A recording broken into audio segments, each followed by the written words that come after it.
Es vispār komponēju tā. Es vienkārši gaidu. Es esmu gatavs. Ja es gaidu, viņš sūta. Es kaut ko šādu un tādu esmu mēģinājis rakstīt pats, ja man ir idejas, tur kaut kāds, ja es jau sāku rakstīt, un es jau diezgan esmu sarakstījis kaut ko, ja. Un pēkšņi, tu neesi sagaidījis to, ko es tev gribēju sūtīt. Viņš saka, es tev tagad sūtu. Un es, protams, ņemu to nost visu, to, ko es pirms tam biju sadomājis savu, ja.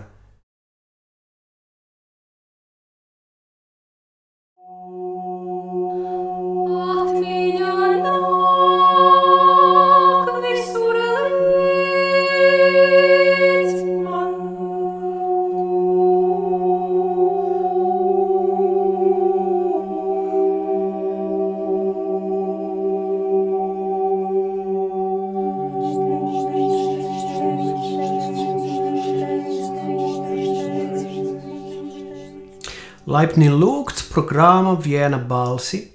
Aujourd'hui, nous avons l'immense plaisir de recevoir Andrejs Selīckis. Andrejs est compositeur et il est né à Daugavpils, dans la région de Latgale. Sa musique est inséparable de sa foi et ses influences sont absolument intriquées avec la liturgie orthodoxe dont il est pratiquant. Il est également théologien. Andrejs, paldies! Ļoti patīkami, laipni lūgts.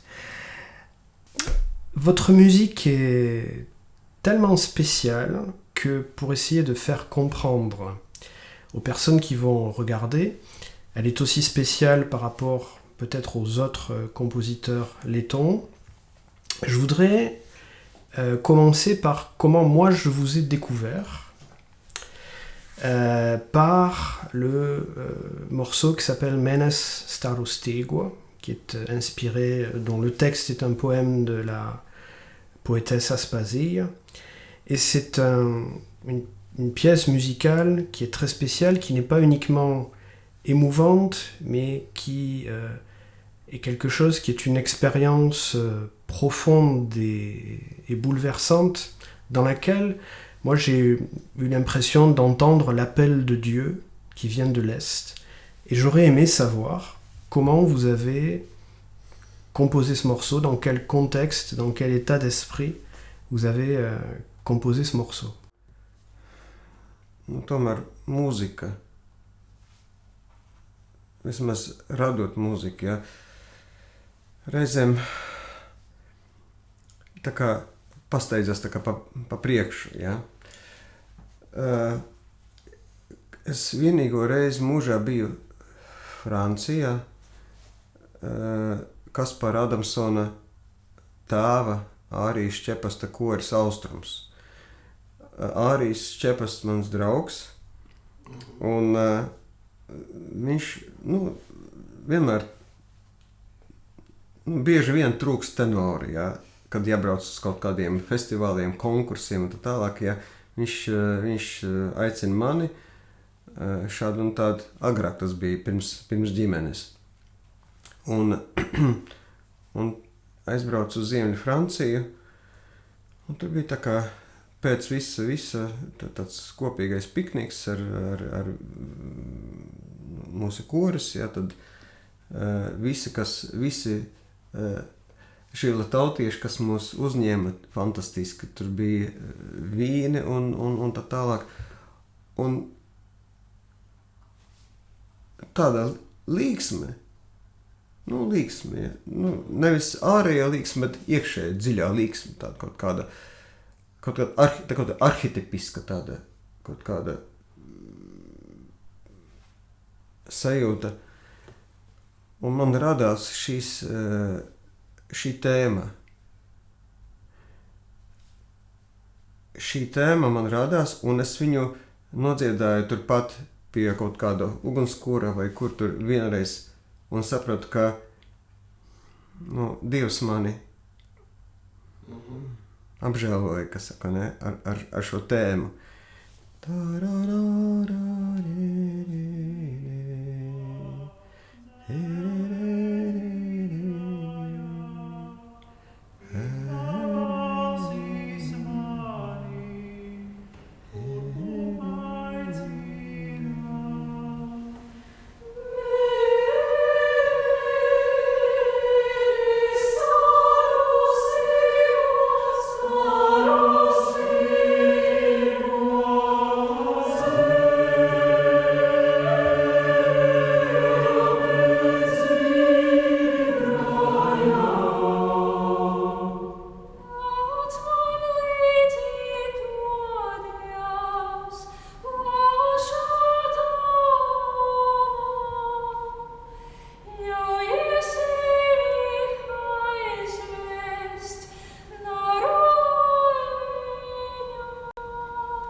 ja es paskatos uz šo materiālu no muzikāla, no malas un tālāk, ja, es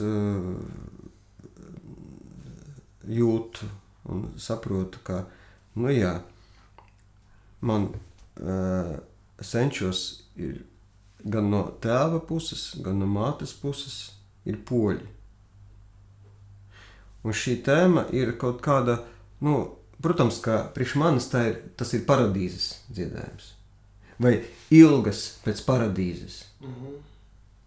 Smeldze. Ilgošanās pēc debesīm. Šajā te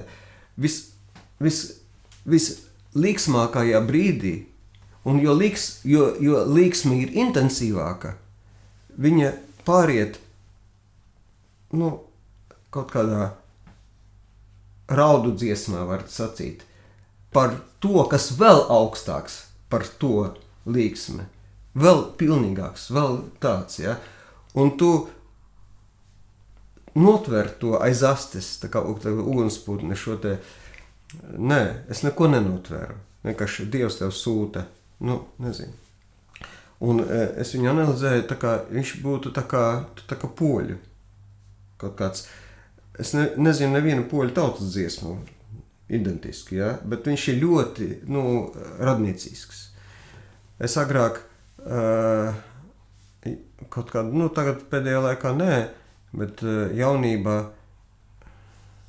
kad es ļoti daudz sapņoju sapņus visādus, ja? Un tu sapņo, ka tu esi lauku muiža kaut kāda, ja? Vai, kaut kāda, muiža, lauku muiža. Ar tām pļavām, ar tiem mežiem, ja? Un es eju pa šo te, kaut kāds muižas tā kā sēta, ne sēta, bet kaut kāds žoks, kaut kāds vai tā kā, un es eju pa tādu ceļmālu tādu gar šo muižu, un es dzirdu, kaut kur te bērni vai pieauguši runā poliski, ja, un es pats runāju poliski, es poliski runāju sapnī, ja, regulāri, bet, man ģimene nerunā poliski, un tam man nav aktīvi. Un šī tēma, es viņu, protams, tur var pierakstīt, var arī nepierakstīt, tāpat tu visu mūžu viņu atceries, šo tēmu. Bet laiks iet uz priekšu, un tagad man Māris Irmais, tur milzīgs tas projekts bija, visi latviešu komponisti, kaut kāds tāds bija, ja. Arī mani viņš uzrunāja, kas saka, tas bija tā kā pasūtījums, ja, un viņš kaut kā tur, vai uguns, vai ūdens, vai kaut kas tāds, kaut kāds stihijas, kaut kādas, tur bija viņam tur. Lai es kontekstuāli ņem vērā to, ka, teiksim, par kaut kā tādu. Un man tik ļoti gribējās to tēmu kaut kā,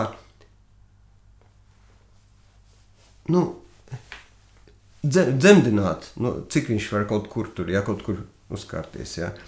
Es viņam saku, vai drīkst rakstīt, lai būtu gan uguns, gan ūdens, gan viss kaut kādi 4 kaut kādi. Var, jā. Labi. Arī to es arī, tā kā zinu. Un tagad es gaidu. Es vispār komponēju tā. Es vienkārši gaidu. Es esmu gatavs. Ja es gaidu, viņš sūta. Es kaut ko šādu un tādu es esmu mēģinājis rakstīt pats, ja man ir idejas tur kaut kāds, ja es jau sāku rakstīt, un es jau diezgan esmu sarakstījis kaut ko, ja. Un pēkšņi, tu neesi sagaidījis to, ko es tev gribēju sūtīt. Viņš saka, es tev tagad sūtu. Un es, protams, ņemu to nost visu, to, ko es pirms tam biju sadomājis savu, ja? Un rakstu to, ko viņi man... un tagad es arī, tā kā es gaidu, ja? Un tagad, ko man toreiz bija kaut kādi 2-3 bērni toreiz tikai. Un kaut kāds slapdraņš, kaut kāds, es viņus vedu pāri ielai, kur mēs dzīvojam, kādreiz tur pat Rīgā, Dzirciemā.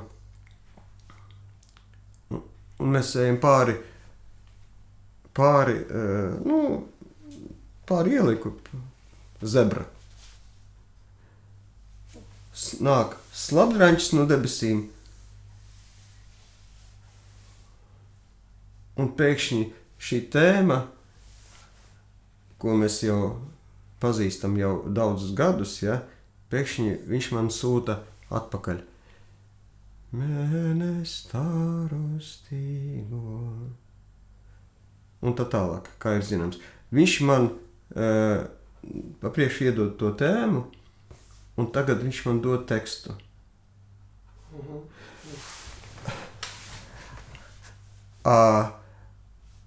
Piedziedājums, ja, es gribētu, tur īpašs stāsts, jo Aspazija, ģeniāla dzejniece, kuri, kas saka, gods mīlēt.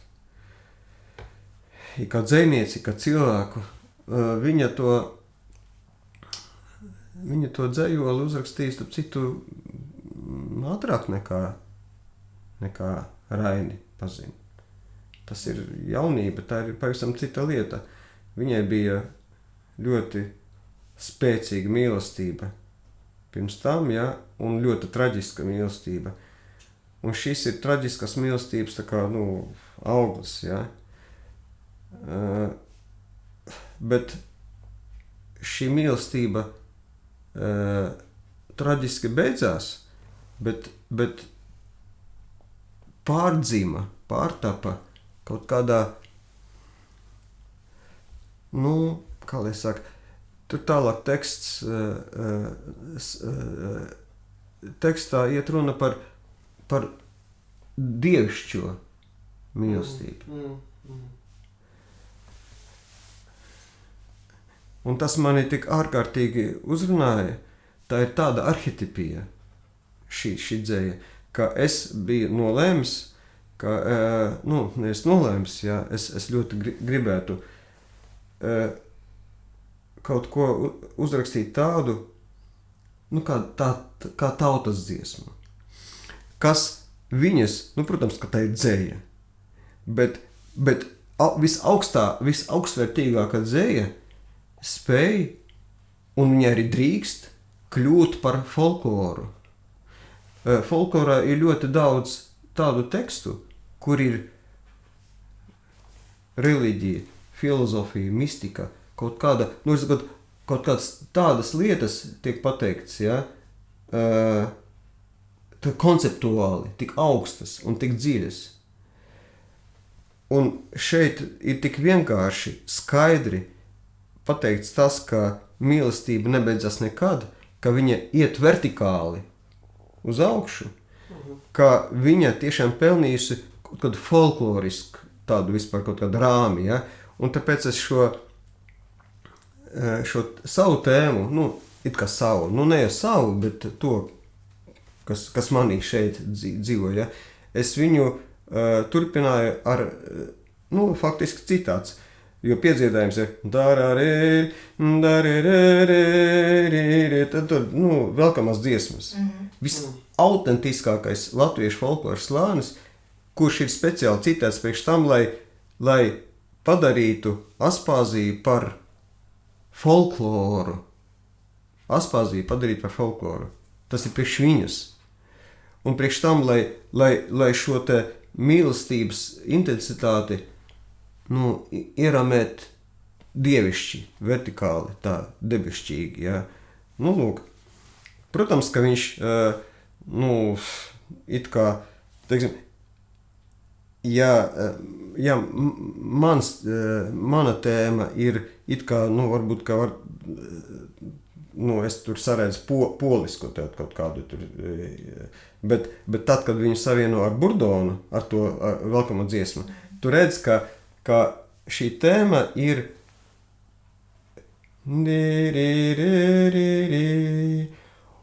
tikai skaņkārtiskais paplašinājums.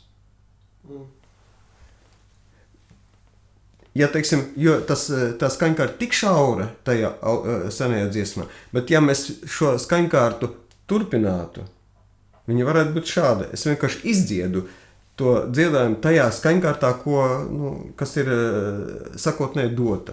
Nu, lūk. Un, protams, ka šis dziedājums ir, faktiski, formāli, ja, viņš ir ļoti traģisks. Jo tā ir, mīlestība, kura nav piepildījusies, ja. Bet viņa, pateicoties tam, ir piepildās tur, kaut kā tā, ja. Man Māris Irmais, viņš man tā jau neko nepārmeta, bet viņš ļoti sabijās, viņš ļoti noraustījās no tās dziesmas, tā kā viņa ir ārkārtīgi intensīva, par daudz intensīva priekš latviešu. Mēnes staru stīgo,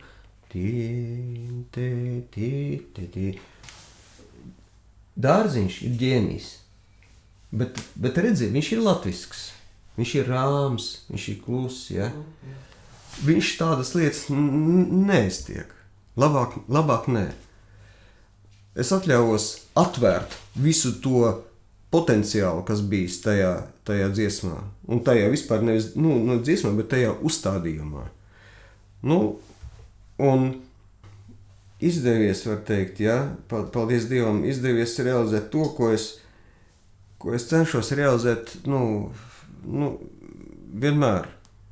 Man neinteresē vienkārši kaut kādas pašizpausmes kaut kādas, vai ne?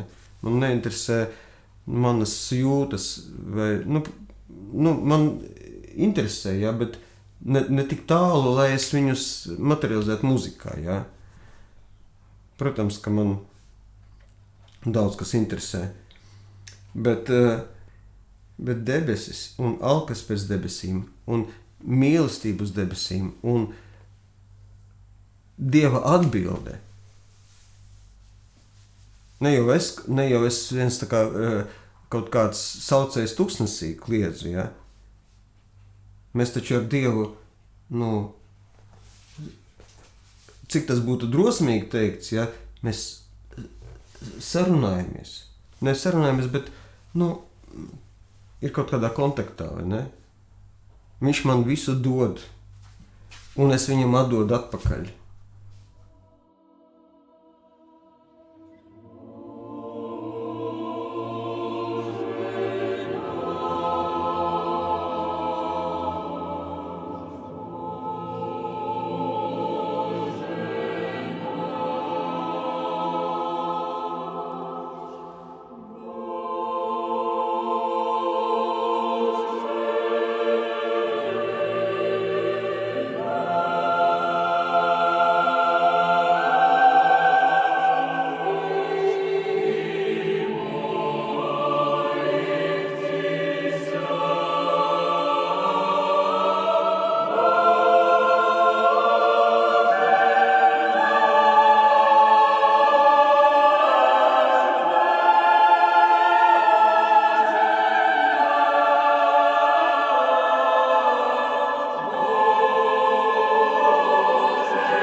Quand on écoute votre musique chorale en particulier, on est frappé immédiatement par la dimension religieuse et sacrée et mystique. Alors, si j'ai bien compris, dans la théologie orthodoxe, on ne peut pas connaître Dieu, bien sûr, mais on peut s'unir à lui par l'intermédiaire de la Trinité et de la liturgie. Alors, est-ce que votre musique est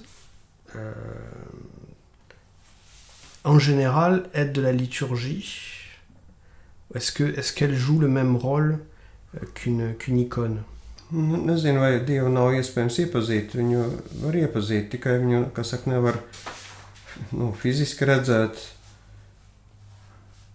Bet viņš ienāk sirdī, viņš ienāk garā, ja? Un viņš ir iepazīstams ar dzīvo pieredzi, ja? Dzīvo lūkšanas pieredzi. Un attiecībā uz kaut kādu, apmēram sakot, līdzvērtīgo lomu, ja, mūzikai, tā varētu sacīt. Protams, dievkalpojums tas ir visu līmeņu sintēzi, ja, bet mūzika līdzvērtīga vizuālajai rindai, līdzvērtīga ikonai, ja. Un īstenībā mūzikas ikoniskums, ja, jau var tā sacīt, ja, mūzikas ikoniskums, ja. Manas mūzikas ideāls, ja. Man ir gods baznīcā arī kalpot, kā dziedāt, ja, vadīt dievkalpojumu. Un tas jau diezgan ilgi notiek.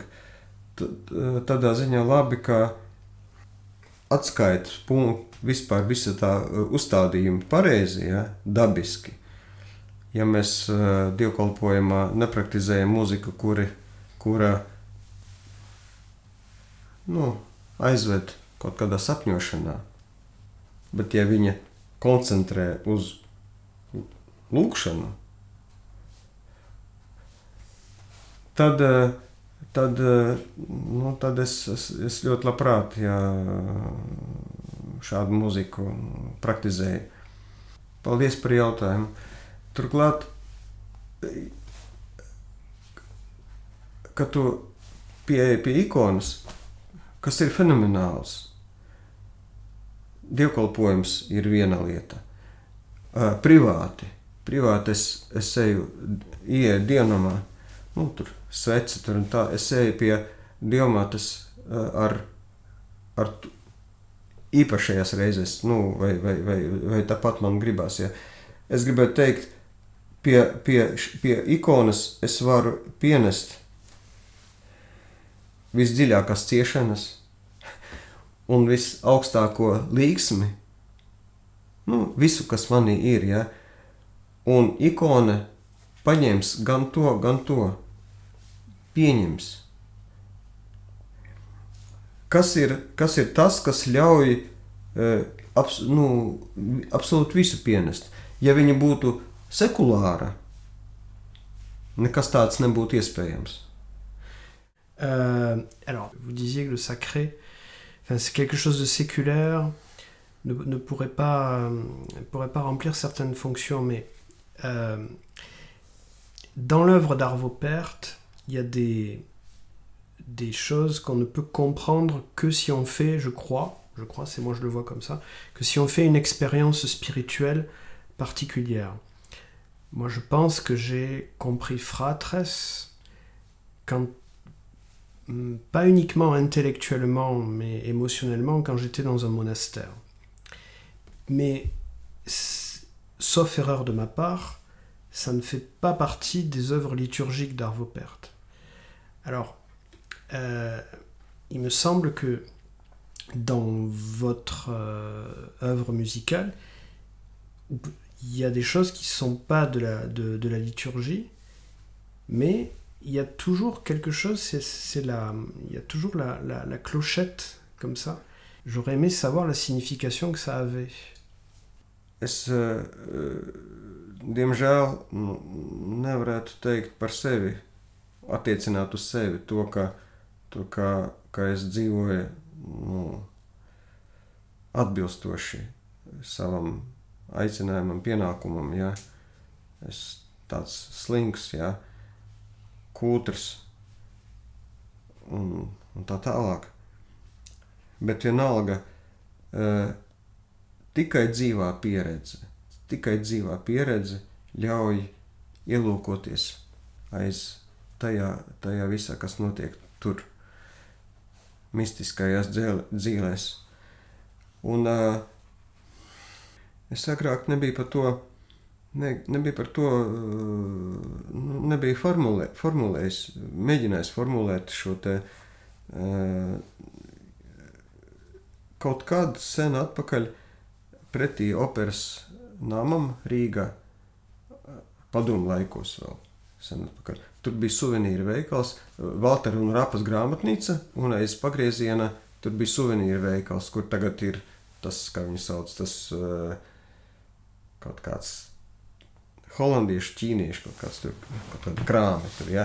Un tur bija suvenīros, es atradu šo te Valdai zvaniņu, tad bunti tādu, 3 zvaniņi bija kopā.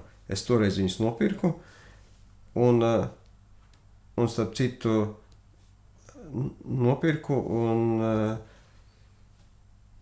es viņu uzreiz izmantoju.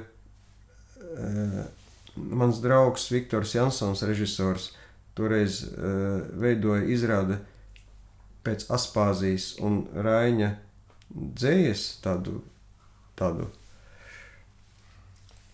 tiešām tādu absurdo, mistisko tādu izrādi, kura ārkārtīgi dziļi saviļņoja katru, jo viņš atvēra, tur viņš uzgāja tādu frekvenci, tas bija kaut kas, tā bija katarsi, ja? Un tajā izrādēs pirmo reizi viņu izmantoja tas Valdais zvanīs, un kaut kā sanāca tā, ka kopš šīs te izrādes, un pēc tam šī mūzika no izrādes iegāja kaut kur vadmotīvos līdz šai dienai kaut kā tā, un arī tie zvaniņi iegāja. Un un tā viņš vispār tā kā iet no skaņdarbu, tas Valdāja zvaniņš. Bet tad tagad, kad parādījās tas disks, tas Paradīzes vocis, man vajadzēja rakstīt par saviem skaņdarbi anotāciju, un man tur intervēja un tā. Un es toreiz pirmo reizi formulēju, ja, ka es neatceros vārds vārdā, kā tas ir tika rakstīts, bet ideja ir tāda, es visu laiku gaidu uz savu debesu tēvu. Es, būdams mazs bērns, es esmu bērns. Un es gaidu savu tēvu. Un kad es gaidu, man šķiet, ka viņš kavējās, ka viņš nenāk, es esmu ļoti nepacietīgs vai kā. Un tad, kad viņš atnāk, es bišķi tāds cemīgs, ka man mazam bērnam tik ilgi bija jāgaida. Es saku, uzdāvini man kādu, tā kā rotaļlietu, kādu grabulīti kādu. Un viņš man uzdāvina. Tas ir paša Dieva zvaniņš, Dieva grabulītis. Tas man, un kad es dzirdu, ka viņš skan, man ir refleks, ka viņš ir klāt. Tas ir Dieva klātbūtnes kods, var teikt, kaut kāds zīme. Pilnīgi tā kā refleks, vai ne? Protams, ka bišķi reizēm šķiet, ka pa daudz ir to zvaniņu, ja? Bet, es jau tik reti komponēju, ka man neapnīk. Un es arī negribu biežāk rakstīt, jo tas ir kaut kas īpašs.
Žēl, es neveikli pateicu par to dzīvo pieredzi. Es gribēju teikt mazliet savādāk, ja? Protams, ka tikai tad var kaut ko just vai no Pērta fratres vai vispār no kaut kā, ja? Kad tu pats to praktizē, ja? Bet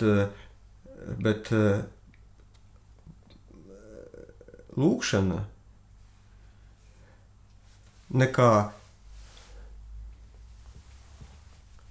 kaut kas tur kaut kas vispār, tur kaut kāda sapņošana. Ir speciālā lūkšanas tradīcija. Lūkšanas tradīcija. Jēzus lūkšana, speciāla askēzes tāda praksa, ja? Tikai par to iet runa. Tā dzīvā pieredze, jā, man tieši gribēja jautāt. Jā, tas nav vispār kaut kā, tas ir pavisam ļoti konkrēti. Jā, okay, jā. Un šī lūkšana, tā kā tu pie arkla turies, ja, un eja, tas ir tā kā viņi saka, manašaskai делание, tas ir darbs, tas nav kaut kas vispār kaut kāds, ja, tas ir ļoti konkrēta lieta, ja. Kā es ieju savās dzīvēs, kā es tur kaut ko, un kā es vēru to vaļā, un kā es par kaut ko tādu runā, par kaut ko tik ļoti šauru un specifisku, ja. Viņš ir ļoti reti, kur tiek praktizēts, ja, bet tas nav viens un tas pats, kas Deus meus un jāsaprot, ne? Mana kaut kāds tāds ārējais līmenis, ja, tas ir kaut kas ļoti specifisks un konkrēts, ja, bet viņš ir reāls un tikai tad var kaut ko tādu sarakstīt, kā fratres, ja. Tas taču ir ļoti, ļoti, ļoti uzskatāms, tāds Dieva žēlstības tāds auglis, ja, kā viņam bija, tikai ar Jēzus lūkšanu. Alors, on était sur on parlait de la clochette. Quand on a entendu certaines de vos œuvres à Dzintari, c'était particulier parce que cette salle a une acoustique qui contient beaucoup les réverbérations et on avait l'impression presque qu'il nous manquait le son de la réverbération d'une église. Et est-ce que le son comme ça de l'acoustique, est-ce que c'est quelque chose que vous prenez en compte ou pas quand vous écrivez de la musique? Tā bija interpretācijas, kā lai saka, tāda kļūme, es domāju. Jo viņš lika dziedāt solistiem no kora. Viens solists un otrs solists. Ja. Vienā vietā, man liekas, viņi sagāja kopā, bet man liekas, viņi vispār pa vienam dziedāja. Bet viņi ļoti labi muziķi būdami, tie radiokora dziedātāji, bet viņi nezināja, ko darīt ar šo tradīciju. Nezināja. Viņi vienkārši nodziedāja notis. Viņi var nodziedāt arī vienbalsīgi. Es neko nesaku. Jā, var. Bet vienkārši viņš jādzied ļoti, jābūt iekš tā visa, protams, jā. Pirmām kārtām. Otrakārt, viņš jādzied ļoti, es tagad nesāšu demonstrēt, un es arī pats neesmu nekāds tur interprets, jā, bet viņš pareizticīgajai baznīcai, vispār apustuliskajai, viņiem instrumentārija nebija, jā, un nav. Bet cilvēka balss kļūst par instrumentu, un viņš jādzied instrumentāli. Tas dziedājums ir plūsma.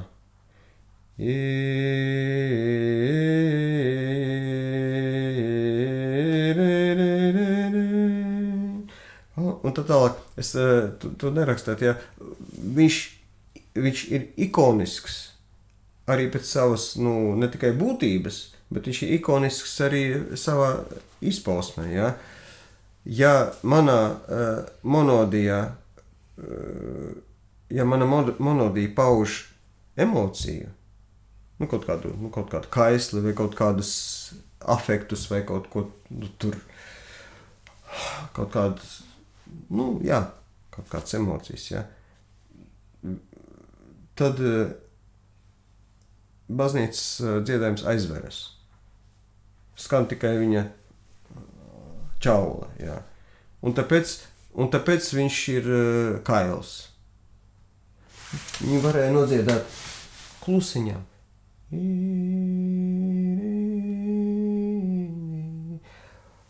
Un tas būtu, tajā varīgumā būtu spēks bijis, ja? Kaut kas tāds, jā, es domāju.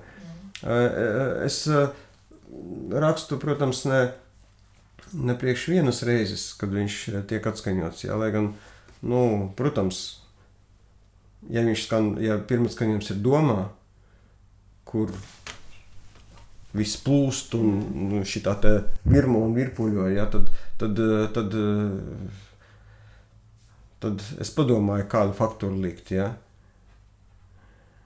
Bet no otras puses es domāju, ka tā kā man mūziku atskaņo ļoti reti, ja, tad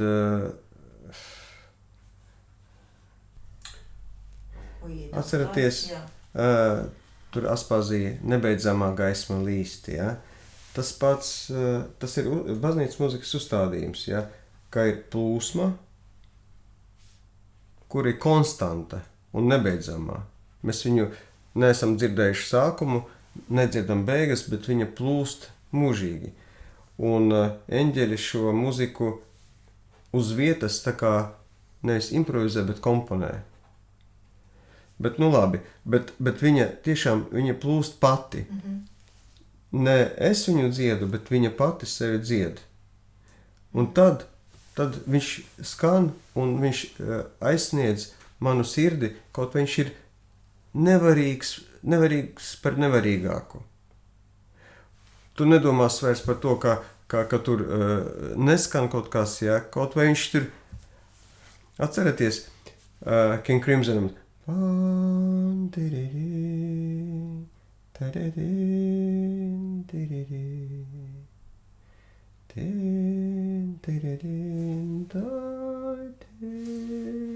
King Crimson, j'ai bien compris? Ah, d'accord. Peace, a beginning, ja. Viņš ir tik viegls un tik trausls. Viņš vienalga trāp, ja. Tā kā akustikai tur, un viņš pat beigās sašaurina to, tāpēc kā pasaules sašaurinās, un pēc tam grauj, tur zin kaut kas tāds, ja. Jā, tas ir uzstādījums kāds, ja. Vienkārši viņi nav pieraduši, jo monodijai tai pavisam kaut kāda cita dzīve, pavisam cita dzīve. Marcel Perret, ansambla orgānum, tur kaut kādi bizantieši, jā, bet mums to ir grūti. Sigvards uzņēmās tādas lietas, nopietnas, paldies viņam par to, jā, bet viņi tagad Liepājā pēdējos Ziemassvētkos, viņi dziedāja Čaikovska liturgiju vai arī kaut kā tādu, un pamīšas, bet viņi dziedāja pirmoreiz manus latviešu monodijas, latviskās, jā. Es domāju, tas ir, es tur nevarēju tikt uz turien, man pašam bija dievkalpojumi vai kas, jā, toreiz. Bet viņi man ar tādu sajūsmu stāsta, tā kā tiem cilvēkiem kaut kas, arī no tā, jūt un tā kā varēja būt. Bet viņš nav privāts. Tas dziedājums nav privāts. Viņš ir, tā arhitepija, tas ir, ka es neko nepaužu kā pats. Tā ir ļoti, ļoti tāda smalka, tāda tīri praktiska lieta, ja? Kas skolotājs māceklim, un viņi kopā dzied visu mūžu, un pēc tam tas nākamais, ja? Kur tad tā pēctecība? Alfred Schnitt a écrit une magnifique pièce inspirée par Grégoire de Narek, qui était un mystique arménien.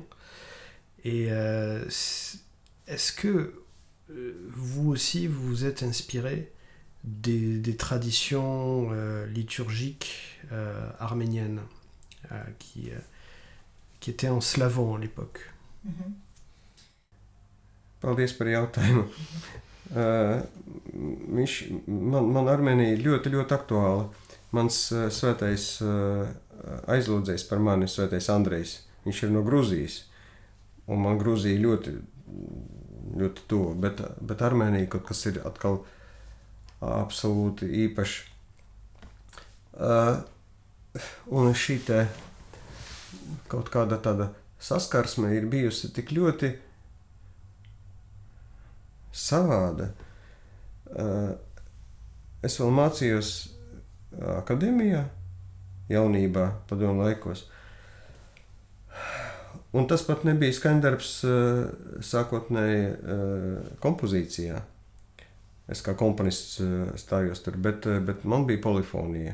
Un polifoniju vajadzēja rakstīt kaut kādu stingra kanona, kaut kādu izvērsta formu. Bet es toreiz kaut kā gāju gulēt ar nošu papīru un zīmuli pie spilvena. Un, kā saka, ķeru tas tēmas un visu, ja, pierakstīju uzreiz. Tā kā Māra tagad raksta. Un tagad vienu nakti es tagad aizmiegu, vai vienu rītu pareizi, ja, un pēkšņi man skan sapnī tēma. Es uzreiz ceļos un pierakstu viņu, un es tagad pierakstot viņu, domāju, paklausies, cik tas ir dīvaini, ja, 16 taktis, ja, 4 ceturdaļas, 16 taktis ir vesela desa tāda gara, ja, un viņi it kā tāda, tā kā bezveidīga, tā kā var teikt, ja, tāda ļoti stiepīga tāda kaut kāda, ja, tāda vispār, it kā neorganizēta, ja, bet, es viņu godīgi pierakstu, kā man, kā saka, nodziet. Pamostos, groz viņu šitā, groz tā, ko tādu bluķi darīt, tā kā Buratino tas tēvs, ja.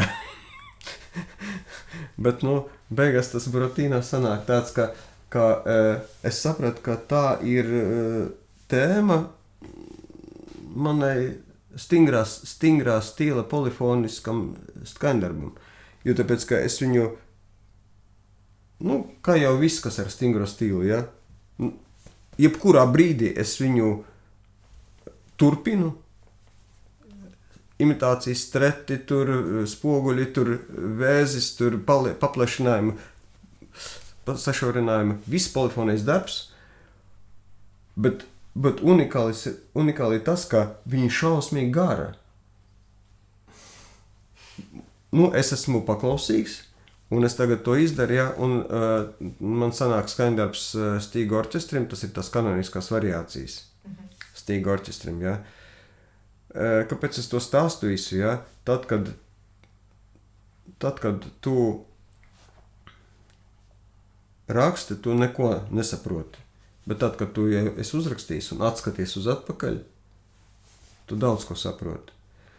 Un, starp citu, es vēl tagad domāju, ja man ļoti gribas Armēnijā nokļūt, beidzot, es nekad neesmu tur bijis, nesanāca, ja. Armēņu baznīcas garša, Armēņu baznīcas gars tajā darbā ir tik tieši, ja pēc mana prāta, jā. Tā kā, un skaties tagad viens no pēdējiem darbiem, kurš arī polifons, tur ir homofonas daļas, tā kā koris, jā, un ir polifoni starpspēles orķestri, jā, tas ir svētā Silvāna dziesma svētajam Silvānam, tagad pagājušā gada. Un tajos polifonijas posmos tur arī tēma, un tas pats stingrais stils. Man ļoti šis modelis patika, ja, bet es nevaru viņu tikai vienu un tikai to visu laiku. Un tagad es šo te Silvāna tēmu, instrumentālo, man vajadzēja vienu pašu monodiju. Kaut kur beigās pirms lielas kulminācijas. Un es to tēmu apgriezu otrādi.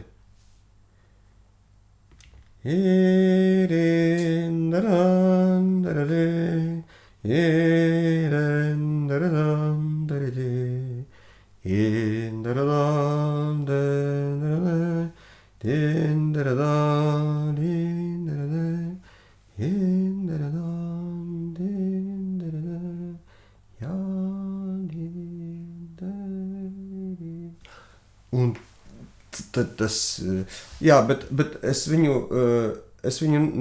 neizdomāju pats, bet tas ir no gala uz sākumu tā tēma, kas Bet bija. Tā senā tēma. Jā, nosacītā. bet viss, ne, tas bija toreiz kanoniskas variācijas, un tagad ir Silvāns. Ok, Un ok, viņš jā. ir armēnisks pēc, tā kā man būtu senči armēņi, ja. Tā kaut kāda, nu, protams, ka man nav armēņu, diemžēl, bet mistiskā saite. Jā. Šī arhetipija, kāda ir Armēnijā, un viņa tik dzīva, bija nesen Rīgā, pirms vairākiem gadiem, Vefa kultūras pilī koncertēja viens Gurdžīva ansamblis. Un viņi atskaņoja Gurdžīvu, Komitāsu un vairākus citus, jā, viduslaiku. Un man ļoti, ļoti ārkārtīgi uzrunāja šī te pieeja. Tātad Komitās apstaigā, nu, teiksim, Turcijas, Armēnijas novadus, tāpat tas ir Gurdžīvs, ja? Viņi pieraksta tās tautas dziesmas, vai sakrālās, vai šakarānus, vai ko, bet, un starp citu, pateicoties tam, ka viņi pierakstījuši, viņš vēl var saglabājies, tāpēc, ka pēc tam taču turki visu likvidēja, ja? Un viņš šo te dziedājumu rada no jauna, izdzied no jauna, viņš rāda jaunu folkloru. Nevar teikt, ka tas ir komitās, bet nevar teikt, ka tā ir folklora. Tas ir kaut kāda īpaša, ja? Un es domāju, ka, piedod Žīl, un es domāju, ka garīgai mūzikai, sakrālai mūzikai tieši tādai jābūt, ka ir kaut kāds baznīcas mūzikas, nu, kā saka, saknes, stumbrs, un tu tā kā vinogulāja kaut kāda zariņš, kurš tiek piepotēts pie šī koka. Un no manas pašpilnības, no manas personības nekā neizpaliek. Gluži otrādi.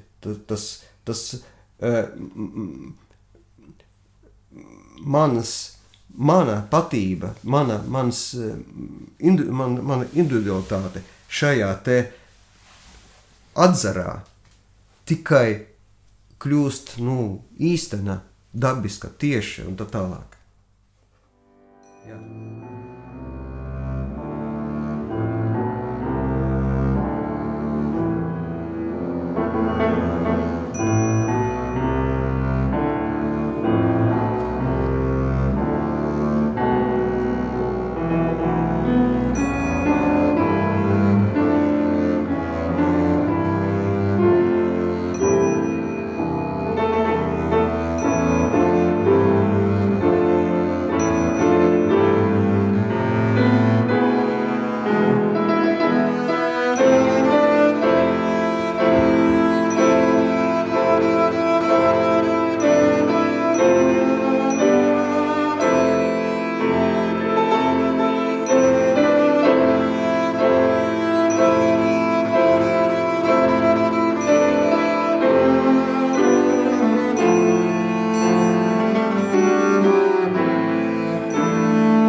pense qu'Arvo Pärt a une grande place pour vous, parce que vous l'avez rencontré, qu'il a pu vous influencer, mais alors, quel compositeur, ou peut-être ailleurs que dans la musique classique, vous ont influencé?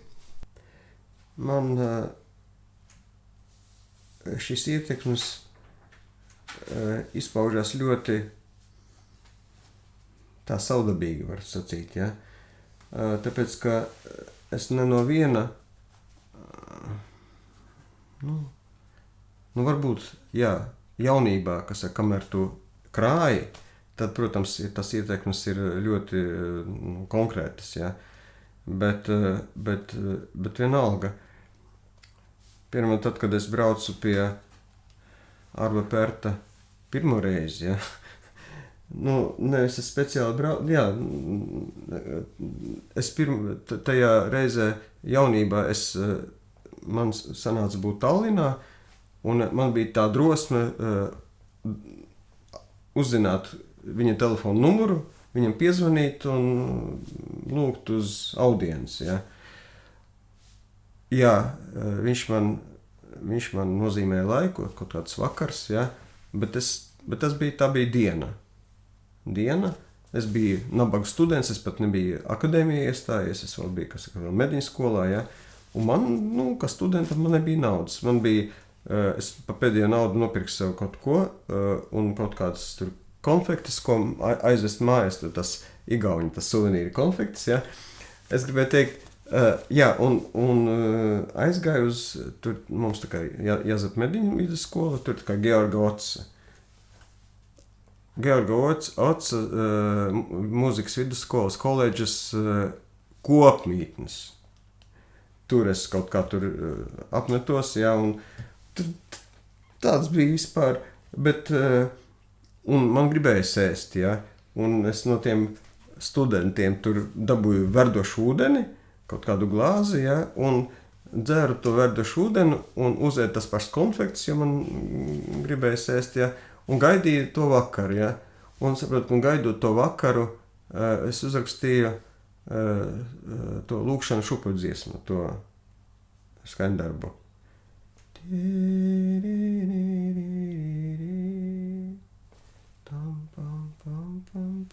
Arī Reinis Zaļš viņu spēlēja tagad pēdējo reizi. Un tā. Un man bija kauns viņam to mūziku rādīt, tāpēc, kad es biju toreiz tā diezgan avangardiski noskaņots, un viņš taču arī rakstīja ļoti, ļoti moderniski, ja? Tas otrā simfonija, tur tā projekta kontra un viss tāds, tāds eksperimentāla mūzika, var teikt, salīdzinoši. Un es pie viņa braucu, un izrādās, ka es to nezināju vēl toreiz, ja? Izrādās, ka viņš jau kādu laiku jau vairs tā neraksta. Viņš raksta, tā kā mēs tagad zinām, kā viņš raksta, ja? Un šis mans jaunības, tas klavieru darbiņš, ja? Vai erģeļu, tā miniatūra. Tas bija tā bija tā frekvence, kura kaut kur tur, tad nevar teikt, ka es biju iespaidojis no viņa stila un tā tālāk, ja? Vienkārši ir kaut kāds arhetipiski kopīgs gaisā, tajā noosfērā kaut kur tā, bet iepazinos ar Andres Mustanēnu, ka viņi tikko nesen dibinājuši Hortus mūzikas ansambli, ja? No viņa dabūja Gregoriāņu korāli Nelmās, ja? Es viņu studēju. Man Gregoriānika ir ļoti, ļoti, ļoti pamats liels. Pēc tam tikai zīmju dziedājums, tas bizantieši, ja? Tā kā ir tādas lietas, tāds, arhetipi, pilnīgi tāds, fundamentāls, ja? Bet vienalga, kaut kā man ar tām ietekmēm ir tā, ka es, protams, ļoti daudz klausījos vispār visa kā, ja, un spēlēju un pētīju un tā, bet mana mūzika vienkārši pēc savas būtības ir, tā kā asociatīva. Tas, ko es nodziedāju no Silvāna dziesmas, ja, Nu, es viņu neizdomāju, es vienkārši apgriezu to tēmu otrādi, un viņa tā radās, ja. Pašu tēmu, jā, nu tā pati tēma nāca no debesīm, ja, bet es taču iepriekš nevaru zināt, ko viņš man sūtīs, ja, un tas, ko es sadzirdu, nav atkarīgs no tā, ko es vakar vai aizvakar esmu klausījis. Absolūti nē, ja. Vienkārši ir kaut kādas lietas, ja, kad tu nonāc ienāc kaut kādā arhetipiskajā telpā, kaut kādā, ja. Šajā telpā viss ir paralēls. Es rakstu kaut kādu skaņdarbu, ja, un es rakstot taktu pa taktī, ja, pēkšņi man pasveicina šitas te Simon ten Holt, te man Bruckners, kas saka, pamāja. Ne tāpēc, ka es citēju viņu, bet kaut kāda, tikko bija tas dziesma Debes dzimtenē, ja, ko Reinis pirmatskaņoja tagad, ja, kur bija brīnos es, nu, kalniņa, kaut kāds vienkārši pūtiens, kaut kāds sveiciens, kaut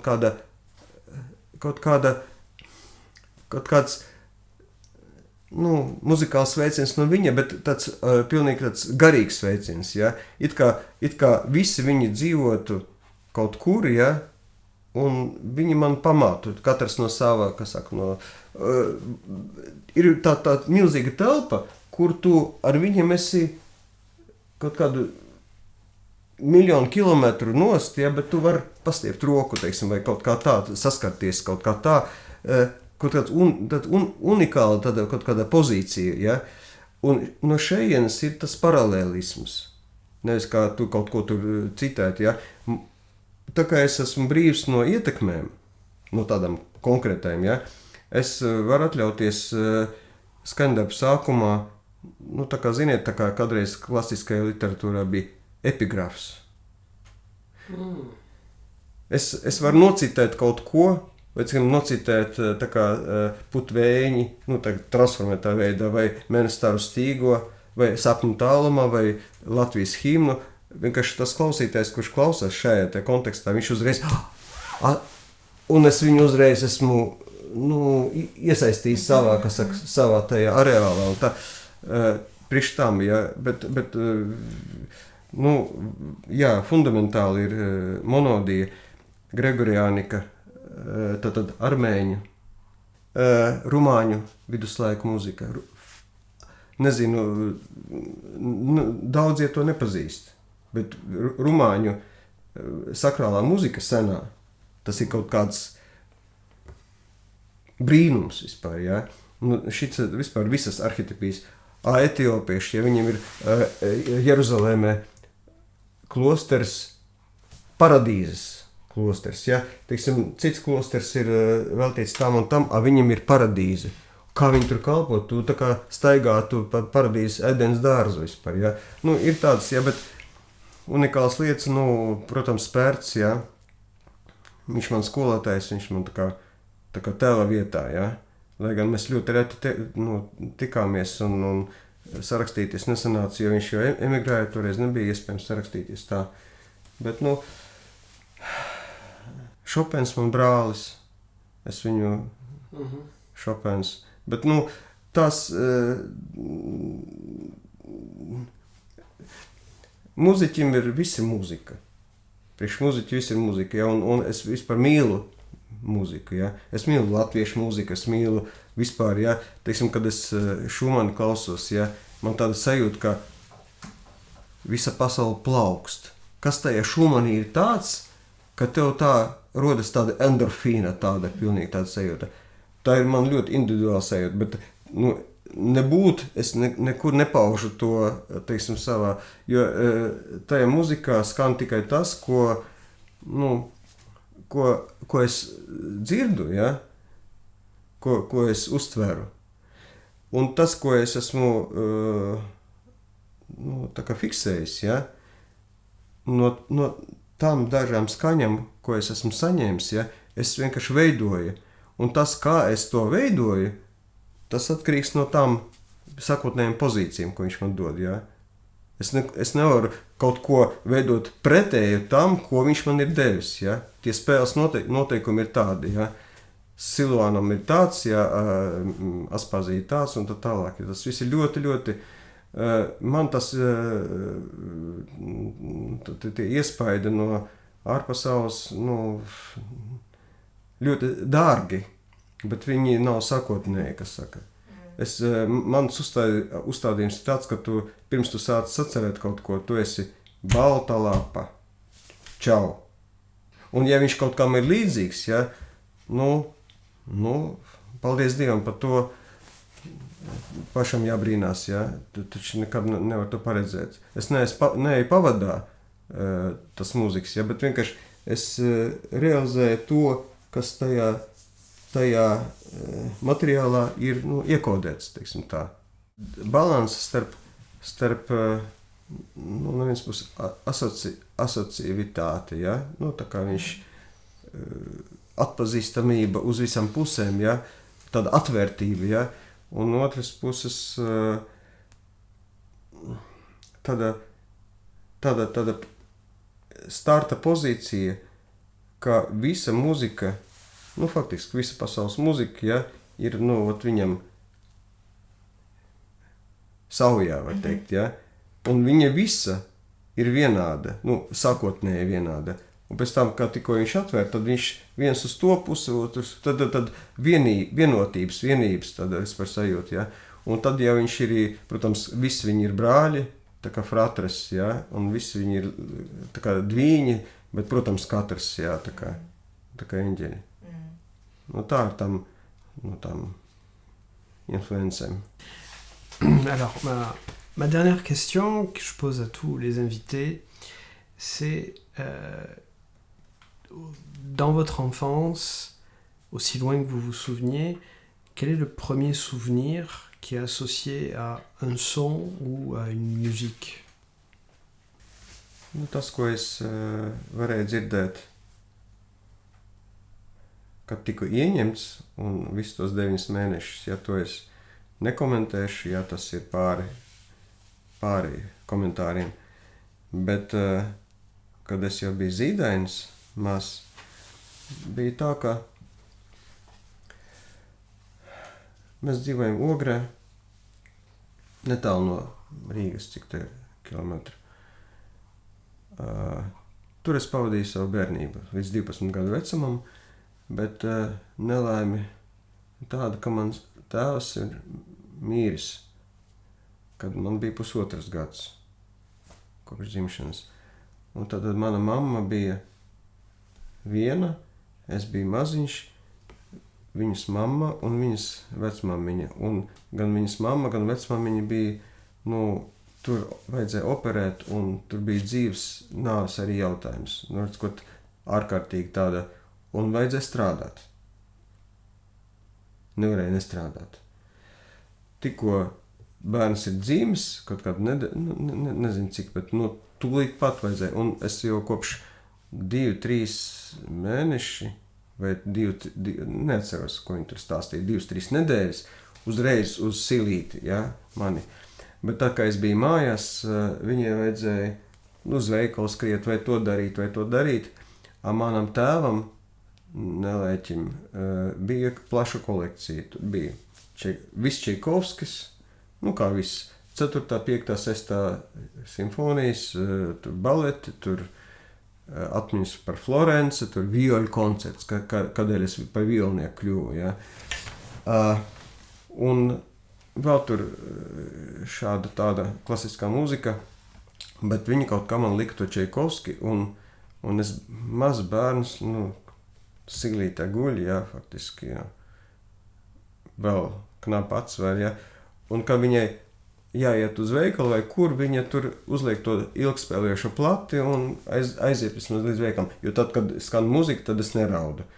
Un viss Čaikovskis iegāja manī. Es varu, tajā vecumā, mamma nezināja, ko viņa liek, ja, jo tur tas tas traģiskais un tas fatums, ja, kas tur ir, nu, tas, un vispār tas, kas viņam aiz ādas tur ir, ja, tādu muziku labāk bērnam nelikt. Bet es varu teikt, ka pateicoties